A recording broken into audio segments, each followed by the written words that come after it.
안녕하십니까, 유석입니다. 오늘은 수제도장 인고하기 복잡하게 설명들을 하는데 그냥 간단하게 설명을 하겠습니다. 수제도장에다가 이름을 새기기 전에 미리 이름을 거꾸로 써놓는 거, 그걸 수제도장 인고하기라고 합니다. 중요한 건 수제도장 돌이 있어야 될 테고, 정각도, 그리고 붉은색 주먹, 그리고 검정색 목, 그리고 인고하기에 필요한 붓 두 자루, 이렇게 간단하게 있으면 되겠습니다. 일단 수제도장을 인상에다가 고정을 시킨 다음에 바탕에다가 이제 글씨를 쓰면 되는데, 이 과정이 복잡하다 라는 생각이 드시는 분들은 연필로 그냥 써넣어도 상관은 없습니다. 하지만 좀 더 퀄리티 있는 수제도장을 만들고 싶다 그러시는 분들은 이렇게 재료를 준비하신 다음에 우선은 붉은색 주먹을 갖다가 수제도장 바탕에다가 칠해줍니다. 그러면 빨갛게 변하겠죠. 바탕에 칠해준 다음에 여기 마를 때 기다리셔서 새기고자 하는 이름을 거꾸로 써주는데, 바로 이름을 거꾸로 쓰기가 좀 쉽지 않으니까 한번 써보는 겁니다. 한번 써보겠습니다. 그럼 여기다가 홍길동 거꾸로 새기려고 하면 이렇게 새겨져야겠죠. 이렇게 마치 그림의 밑그림을 그리듯이 그려주고, 이걸 갖다가 새겨서 찍으면 이제 제대로 된 수제도장이 나오게 됩니다. 좀 마를 때까지 좀만 기다렸다가 여기다가 검정색으로 한번 그려보도록 하겠습니다. 자, 인고해야 할 수제도장의 표면이 이렇게 마르면 여기다가 검정색 벽을 묻힌 붓을 이용해서 글씨를 거꾸로 써주시면 됩니다. 일단 음각을 할 것이냐 양각을 할 것이냐 먼저 고민을 하신 다음에, 양각을 하게 되면 보통 테두리 있는 도장을 만들게 되고, 음각을 하게 되면 테두리가 없이 바로 그냥 글자만 써 주셔도 상관이 없습니다. 음각을 하게 되면 이런 식으로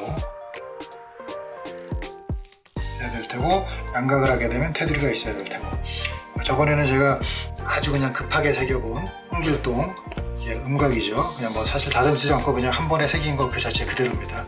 거의 뭐 새기는 데는 30초도 안 걸린 그런 도장인데, 이번에는 양각을 하는 거를 간단하게 보여드리도록 하겠습니다. 음각은 새긴 다음에 그냥 파시면 되는 거고, 양각은 글씨를 새기기 전에 도장의 테두리를 먼저 그려줍니다. 테두리를 이렇게 한 상태에서 정확하게 테두리를 이렇게 촬영을 하기 위해서 지금 약간 좀 불안한 모습이긴 한데, 이렇게 테두리를 그려주시면 됩니다. 자, 한번 그려보겠습니다. 만약에 이게 좀 불편하다 하면은 인상에서 해서 손에 쥐고 그리셔도 상관없습니다. 그릴 때는 손에 쥐고 그리는 게 더 편하겠죠.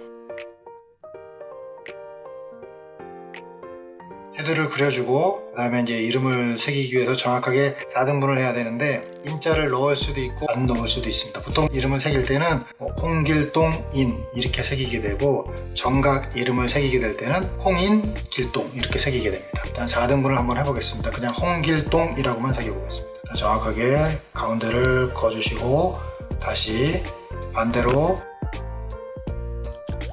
4등분이 나왔습니다. 그럼 여기다가 홍길동이라고 글씨를 써 보도록 하겠습니다. 자, 거꾸로 써야 되니까 신경을 써서 잘 써야겠죠.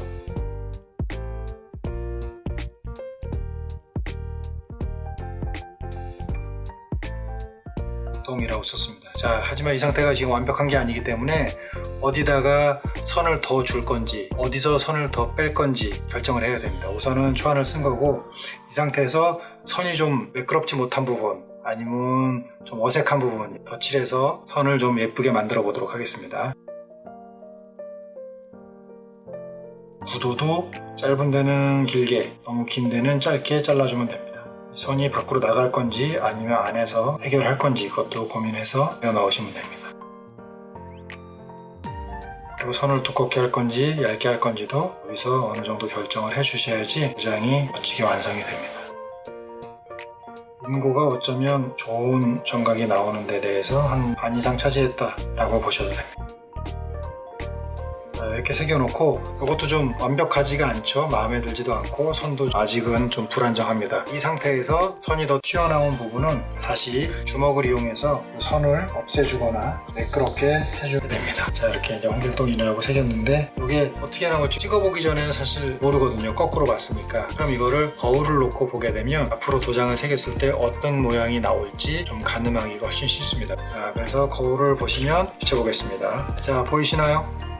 자, 이렇게 해서 좀 어디를 고쳐야 될지 느낌이 옵니다. 그러니까 자기가 마음 먹었던 대로 선을 수정을 해 나가도록 하겠습니다. 아까 거울로 비춰봤을 때 선이 너무 두꺼운 부분, 매끄럽지 못한 부분을 정정을 하게 됩니다. 아까 동자가 조금 너무 치우친 부분이 있어서 여기를 살짝 끊어주고, 길자도 여기를 살짝 끊어주고, 홍자도 위를 살짝 끊어주고, 밑에를 여기도 살짝 끊어주고, 길자는 위로 좀 더 붙는 게 좋으니까 얘를 3개를 칠해서 그냥 죽여주고, 이런 식으로 정정을 해 나가십니다.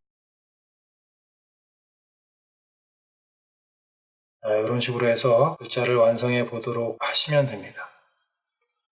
감사합니다. 유석이었습니다.